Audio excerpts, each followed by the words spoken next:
অনেক দিন থেকে আমার একটা পাহাড় কেনার শখ, কিন্তু পাহাড়কে বিক্রি করে তা জানি না। যদি তার দেখা পেতাম, দামের জন্য আটকাতো না। আমার নিজস্ব একটা নদী আছে, সেটা দিয়ে দিতাম পাহাড়টার বদলে। কে না জানে পাহাড়ের চেয়ে নদীর দামই বেশি।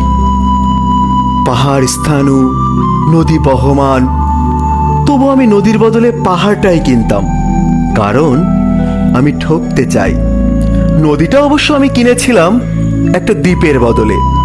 ছেলেবেলায় আমার বেশ ছোট্ট খাট্ট সিমসাম একটা দ্বীপ ছিল, সেখানে অসংখ্য প্রজাপতি। শৈশবে দ্বীপটি ছিল আমার বড় প্রিয়। আমার যৌবনে দ্বীপটি আমার কাছে মাপে ছোট লাগলো। প্রবাহমান ছিপছিপে তন্নি নদীটি বেশ পছন্দ হলো আমার। বন্ধুরা বলল, এইটুকু একটা দ্বীপের বিনিময়ে এত বড় একটা নদী পেয়েছিস, খুব জিতেছিস তো মাইরি। তখন জয়ের আনন্দে আমি বিহ্বল হতাম। তখন সত্যিই আমি ভালোবাসতাম নদীটিকে। নদী আমার অনেক প্রশ্নের উত্তর দিত, যেমন, বলতো আজ সন্ধেবেলা বৃষ্টি হবে কিনা।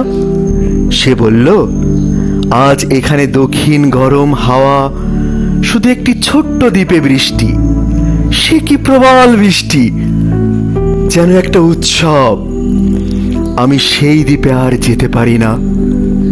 সে জানতো, সবাই জানে, শৈশবে আর ফেরা যায় না। এখন আমি একটা পাহাড় কিনতে চাই। সেই পাহাড়ের পায়ের কাছে থাকবে গগন অরণ্য। আমি সেই অরণ্যে পার হয়ে যাব, তারপর শুধু রুক্ষ কঠিন পাহাড়।